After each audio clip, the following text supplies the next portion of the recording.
Thanks for joining us. She's already laughing, which is fine. If you can like, subscribe, share, and comment on these videos, we'd really appreciate it. I take the comments very seriously, and especially with a video like this, there may be a lot of comments, so please feel free to comment. Today, I have a very special guest with me. We're going to be talking about men's and women's relationships, which is something that we both know a little bit about. So I'm going to introduce you to Katie Clark, who's going to tell us a little bit about herself. Thank you, Rob. I'm so excited to be here. So my name is Katie Clark. I just turned 30 this past year, and I'm recently married too. But I grew up in Florida, but I came to New Jersey about 10 years ago. I started working with SPO, the campus ministry at Rutgers University. So I was with them for 1 year. But ever since I've been in New Jersey, I've just been doing ministry, working with a local young adult ministry here, and even my own time in college. I was involved in the Catholic campus ministry, and so I've just been around men's and women's relationships a lot. I have my own relationship too. I just said I was married, but and you've been married for how long? Just under a year. We're celebrating a year like next month. So the plastic wrap is still on you guys. We're still in love. That's the official. That's good. That's good. Yeah. So I feel like I've been around the block a few times, but I'm just excited to be here and have this conversation with you. Awesome. Well, you had said too. We were talking a little bit before we started, just about your own experience with like dating and men and women, and I think that's a good launching point. Yeah. So just share that a little bit again with like your own experience or dealing with other women and what you're seeing out there. Yeah, well, I mean, to be honest, Stephen was really my first serious long-term boyfriend. Stephen is my husband, too. He's a good man. He was my first long-term boyfriend, and I think part of the reason of that is because I saw dating culture when I was in college, and I saw dating culture in my early 20s and late 20s, and I just was very, very unsatisfied with it. And I looked around and I said, like, just in the world of dating, right? Maybe not within our Christian community circles, but just kind of out there in the world. I saw it and I was like, this is awful. What was so awful about it? What made that so challenging? I think the challenge was that dating is not, the dating that I saw was not serious dating. There was a lot of casualness to it, which I always wanted something serious. And don't get me wrong, I love to have fun, and I think dating is really fun, and it can be, but the casualness of it, the just kind of taking what you want and basing everything off feelings instead of really getting to know a person, going to clubs and hooking up with people. I saw that a lot in college, more so. The hookup culture just is not. Yeah. I mean, we're even talking about dating without the hookup culture is not great. Yes. Just the casual, like, let's just date for fun, but we're not going anywhere. Yeah, and that's something that's really important to me, is I wanted to know that I was putting an effort into a relationship that had meaning. And that didn't always mean that I wanted a relationship to be long-lasting, though I only had one long-term serious relationship, right? Like, I knew that a relationship could end at any time, but the problem is that I just didn't feel like there were a lot of people taking dating seriously. And so I was like, I'm just going to stay away from that until I find somebody, or maybe somebody finds me that I know has the same values as I do when it comes to dating. Now, you did date before Stephen? Not really. I went on a couple dates here and there. But nothing stuck? No, nothing stuck. There was a lot of I feel like there was a lot of, flirting, or maybe like you'd go to dinner with friends, or maybe just dinner one-on-one with somebody, but nothing ever really came of it too. And you could tell, like, in those dinners, it's like, okay, I think we're flirting with one another, but like, you didn't ask me to go to dinner again. You didn't ask me on a date. And that was always very frustrating to me too. Just like, I never really got past the flirting stage with somebody, but I did have a lot of friends being casual situationships, maybe is what you call them. And that was it was always really hard for me when my friends would do that, because I'm just like, you're worth so much more than just a casual, you don't know where this is going. And so just a lot of dissatisfaction, I would say. Well, I mean, I'm a little older than you, right? I think you just said you turned 30. Maybe like 2 years, 3 well, maybe years? 2 or 3, yeah. No, I'm 53. So it was a while since I was in the dating scene, although I do remember it very well. Yeah. And what was interesting, I remember being in high school thinking, being interested in certain girls, would she make a good wife? I remember thinking that in high school. Right. And I remember getting into college doing the same thing. Yeah. And of course dating was fun, and it was fun to kind of get to know girls and hang out and do all that. But I even think the culture was a little different back then, that I think, at least most of the guys I dealt with were thinking marriage. Yeah. They weren't just thinking, let me find somebody for fun. Yeah, or And to fulfill like this, maybe the sexual desires I have, you know, and that's just like a lot of what I saw too. Yeah. And I feel like even asking the question, would this person be a good spouse or wife or husband? It's important to ask, but I feel like it can't be a barrier to a first date. No. You know, it can't. But at the same time, you do kind of have to think long term. Yeah. And that's what I didn't experience. I didn't feel like a lot of people were thinking long term about relationships. It's just like, we're going to do this and it's going to be great and it's casual and turn me off. But I think, like you said, thinking about somebody being a good husband, good wife shouldn't be a barrier. But it has to be a question, maybe first, second, third date. You have to start thinking that, is this somebody I could live the rest of my life with? I would agree with Because if not, then there's really, in our opinion, right, there's no reason to go further. Yeah, I would say that if you think somebody, if you're not willing to make it to marriage or at least a long-term committed relationship with somebody, I would say that if you don't think that, you're just leading them on. Yeah. It's just going to be, the longer it goes, the worse the breakup's going to get. Yep. It's going to be bad. I've also seen too, and I think this is where it gets interesting too, is that I've seen some men and women dating, and they've had some things they've had to overcome, but they overcame it together. So it wasn't, when you first look at it and you go, maybe they shouldn't be together. Right. But they worked through situations or circumstances, and they were meant to be together. Right. So it was one of those where you go, on the outset, you could look at this and go, ooh, hands off, but because they stuck with it and they worked through it, whether it was family issues or mental health or health issues or things like that. So I think there's another, but that's where I think people are then committed. Right. You know? Well, and that's the thing too, is that you have to look at these things, you have to be willing to talk about them with one another and say like, okay, this is my stuff and this is your stuff. I kind of feel like baggage is not the most descriptive term for it because it's not a bad word, not a bad term word. for it. Yeah. Yeah, but you know, it's like I've got this stuff and you've got this stuff, and if you can talk to one another and say like, this is my stuff, like, are we willing to work with it? And I'm willing, you know, I would never ask my husband to change unless I thought it was detrimental to his soul. Right.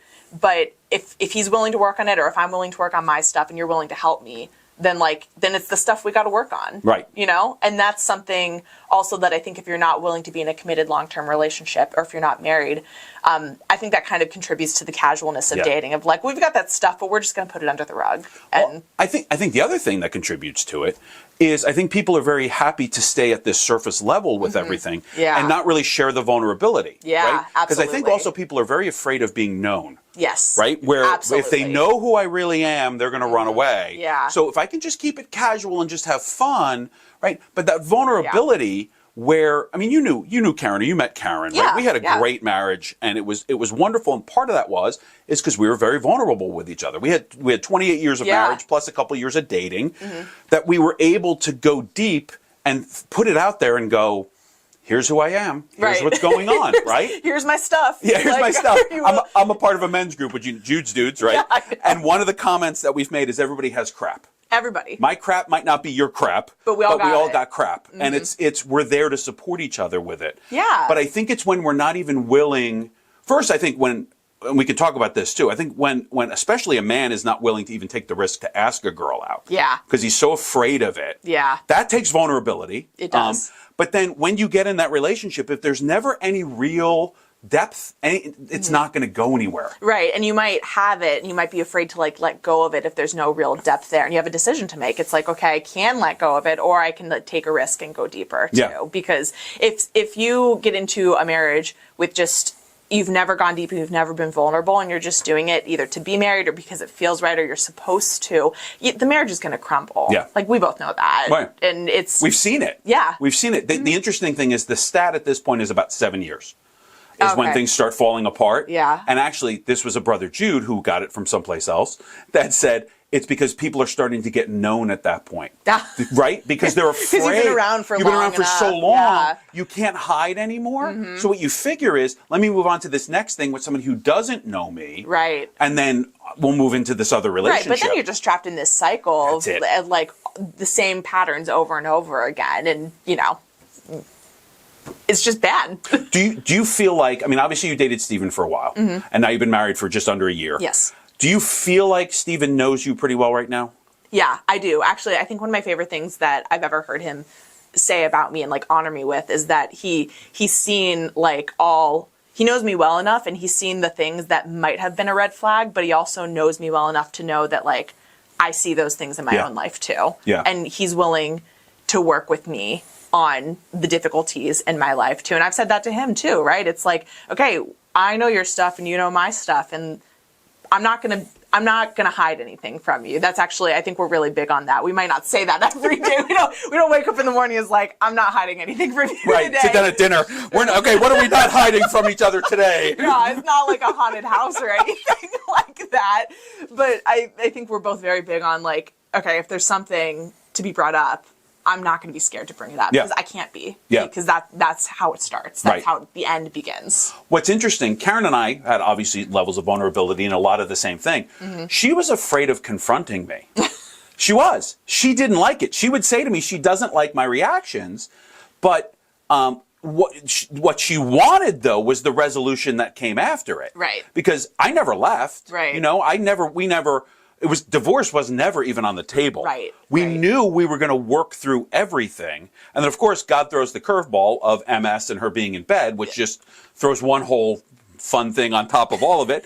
But like, that was part of it, is we were ready at that point enough, or God thought we were, to handle that whole situation. Absolutely. But we were vulnerable enough before then, even though she didn't like to bring things up, even though she didn't want to confront me, there was a lot of things that we shared, we went through, we worked through. Right. We knew. Yeah. We knew. And there were things, it's funny, I've said this to people, I said, since she died, there are still things I don't like about her. But they're this big. Like, they're not like, it's not these big things. But that's because I lived with her for 28 years. And I'm sure I'm not going to ask you to list the things you don't like about Steven. I like everything Of about course Steven. you do. You're the perfect couple. But I'm sure there's little things you don't like about Steven. There's little, just nudgy things. Yeah, but there's little things that I don't like about everyone, too. So to make a mountain out of a molehill with him is just not doing me any benefits. Well, if you made a mountain out of a molehill, he would just run up it. Yeah, he would. So, he's a runner. My husband is a runner. I'm going to sit on the coucher. But right. You'll drive the car behind him and support him, but you will not run with him. I'm number one crew chief. Perfect. That's what I like to call myself. No, that's good. His biggest fan. Yeah. I am. Yeah, He's great.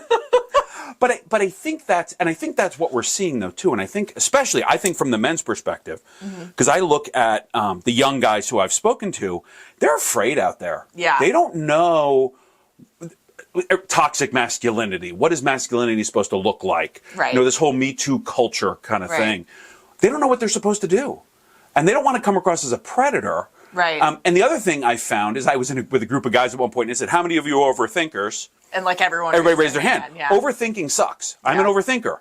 I can think myself in and out of every single situation, whether I'm supposed to or not. You have a million arguments before you even talk to the person, right? And that's what guys have told me. Yeah. That they want to ask her out, but then, what if we break up and then she talks to her friend and this, so they talk themselves out of asking the girl out. Yeah, and reputation is so huge. Like the desire to make sure that you're still a reputable man. So when you go and ask another woman out, that they're not tainted by like women talking about them behind their back. But women are going to talk. I mean, that's the one thing that guys have to understand too. It is true. And I mean, I personally feel like we as women could do a better job of just not, like, you can talk and express how, like, the date went or how somebody is on the date, like, you can talk about that stuff. But how are we doing it in a way that, like, honors the man's personality, right? I think we could do a real better job at that, just like women as a culture. But, we don't get there overnight. You have to surround yourself with good friends who will listen to you and then afterwards say, like, hey, you said that thing. And it's really not honoring to his character, to his presence. And I know that you meant well by it, but, Well, and we're even talking about women who at least can talk a little bit more deeply. The guys, at least some of the guys we know, at least they have some support structure around them, right? Yeah. But there's a lot of guys out there that have no support structure. They never got taught how to do this. They don't know what they're doing. Yeah. So they're floundering, right? At least, and we're even talking about the good guys, the guys who should know what they're doing. They're the ones that are still scared. Yeah. They're the ones that are still panicking because they don't know what to do. Yeah. And we can ask the question. I don't know if this winds up. We're going to answer a bunch of questions here at some point. I don't know if it makes it on here, but like I had a discussion with a young woman a while ago, and she was interested in dating, and she said, "I won't ask out." She says, "I will not be the one to do the asking. He needs to ask me." And I said, "Why?"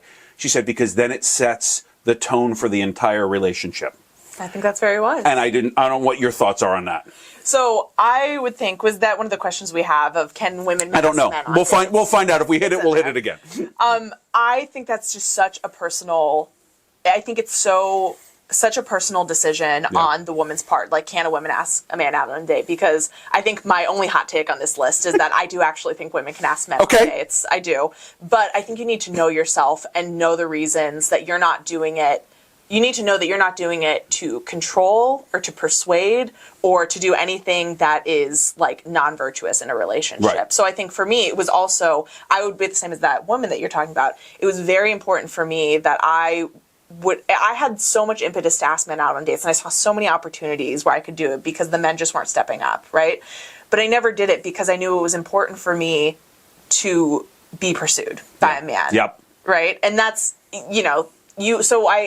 the reason I say I think a woman can ask a man out on a date is I have like an asterisk on it of like, you need to know yourself before you do that. And what are the purposes? Like, what are the reasons that you're doing this? Right. Is it because you're chasing after something, or is it because you want something that you don't have? Right. Or is it because you got a +1 to a wedding that he wasn't invited to and you want a date for the wedding? Or if he is just so painfully shy. Sure. And it's the only way to open that door. Sure. I could agree with you there. What I like more, though, is I think we can all be each other's wingman, though. Especially, I'm the old fart in the group. So you're the number one. So I'm the number one wingman. Yeah. But we can do things where, hey, did you know that? And kind of open those doors a little bit. Yeah. I personally don't think we set up our friends enough on blind dates. That's interesting. I don't think there's enough blind dates going on because I just, like, as a married woman now, I'm not actively looking for opportunities to, like, talk to a guy or like, even when I was in a relationship, I wasn't doing that then either. But, it's kind of like a muscle that I don't work anymore, and so now it's my opportunity of like, if I have friends and I listen to them and I know that they want to date, but they're not dating anyone, what can I do to bring them together? Well, ideally, what would you want to do? That's an interesting point. What would you want to do in that situation? I think, if we could have people, like another couple over to our house and let them know, like, hey, I want to introduce you to somebody. Okay. And come have dinner and meet them. If they're open to that and they want to be known in that way, I'd be happy to do that. But also I think some people like to have that first encounter, like, privately. Right. And so if they're open to being set up on a blind date, I could say, yeah, I'll pass you the phone number. Or maybe I'll just set up a dinner reservation for them and they could meet there on their own, and she'll be wearing a red rose. She'll be wearing a bridal veil. And ready. But I mean, I think there's a big opportunity because, like, people, we have a lot of friends that trust us with their desires. Why they would trust us, I have no idea. But, Well, me, I get. I know. Though, it's interesting, and I think the first part of that scenario that you brought up, I think kind of naturally happens, though, and that's what I liked when I was in college. Right. Is we'd have an event, we'd have a prayer meeting or whatever, we'd all go to a diner, and a whole bunch of people are going there. Right. Well, then you wind up intermixing with just men and women, and you kind of start seeing, not formal, right, but where, well, they're hanging out a little bit more together, and look at them, they're kind of spending, and it gives a more of a casual way with very little risk, to be sitting around a diner table in New Jersey eating French fries, and you happen to be sitting next to the girl that you're interested in or the guy that you're interested in. Right. And that happens a few times. Right. And that's kind of how it happened with me and Karen. Really? She didn't like me at first. Oh, you've told me that. Yeah, she thought I was too goofy. I don't know who would have thought I was too goofy. But she thought I was too goofy, and it took till, I think was it sophomore year? No, it was the end of sophomore year into junior year where she kind of started to like me. Right. I think I matured a little bit. I think she saw past all of that. But we were in these circles. And what was kind of cool is I can name probably a dozen couples that basically followed almost the same model we did. We knew each other. We hung out. We went to things. You got to know one another. Yeah. And then maybe there was a couple of dates that didn't work between a couple different couples. But there's probably a dozen couples I can think of in that late 80s, early 90s that all came out of that because we had that kind of group mentality. Yeah, but I think that's also contributing to the casualness of like relationships over time, is because I think there's a big loss of community life and community involvement. And so when you take that out of your lifestyle, dating becomes very insular. Yeah. And it's all about like what I'm doing and what she or he is doing. And there's nobody to go to seek advice for. Right. So if you're looking to date, really maybe the first thing that you should do is to find friends that can tell you, is what I'm doing okay, or like you can share your life with too. And I don't think anybody should join a group or community looking for a spouse unless that's the intended purpose of the group. Well, right? but I was going to bring that up because you said when you have a common mission in something, sure. I mean, we're all part of Catholic groups, but back then it was a Christian group for us. It was Christian. When I was in college in the 80s and the 90s, families were definitely more intact than they are today. Even though they may not have been great, they were just more present. Yeah. And I think, I see that. I see that there's not a lot of father figures.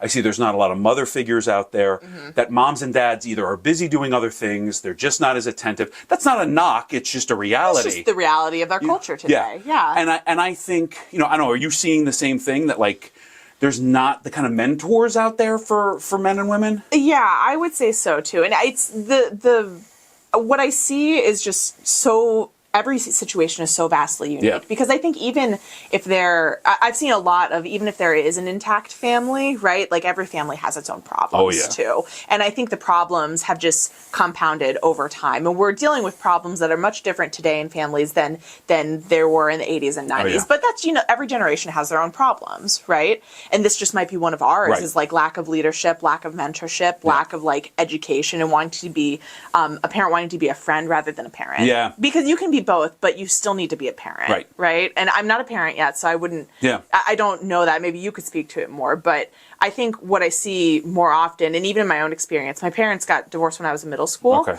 I went to public school my whole life, and I was in the majority with divorced parents in public school, which was not hard, but I felt like there was a lot of people that kind of we related on that term, like, oh, your parents are divorced too. When I started to move into the more Christian Catholic circles, I found a lot more parents were still together. I'd seen more happy marriages than I'd ever seen in public school, which is, says something about the religion. But also I met a lot of people whose parents were together, but, not great. It was not great too. So what I think, to answer your question, what I've seen is that the more problems that there are, the less mentorship and leadership there is in the family. And that doesn't mean that families that do leadership and mentoring well don't have problems. Oh, yeah. Because everybody's got their crap. 100%.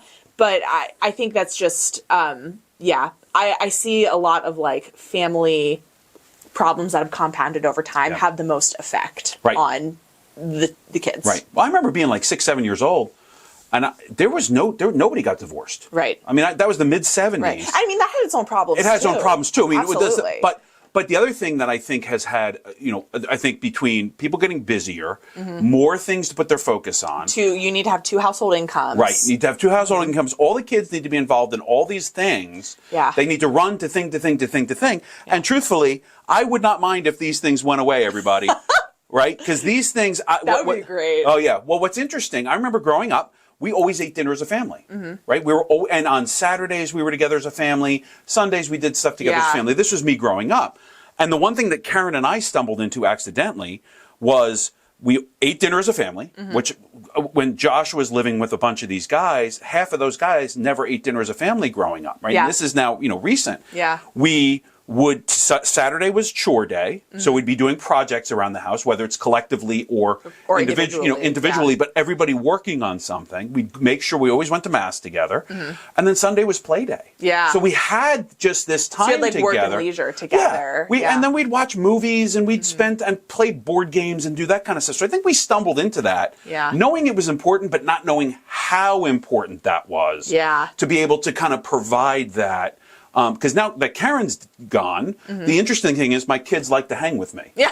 No, I mean that, which is good. I'm surprised but happy about that. Yeah. That my kids will spend the day with me now. Yeah.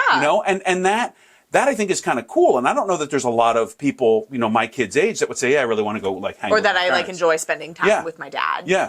But But I think that is where we're getting to, is that the time is focused other places. Yeah. You know, we were part of a Boy Scout troop a couple towns over, and it was hard for us to get adults to come out and help us. Yeah. Oh, I got to cut my lawn on the weekend. And my, How long does it take you to cut your but still, lawn? but that was their focus, because Yeah. my opinion, and you know Henry, Yeah.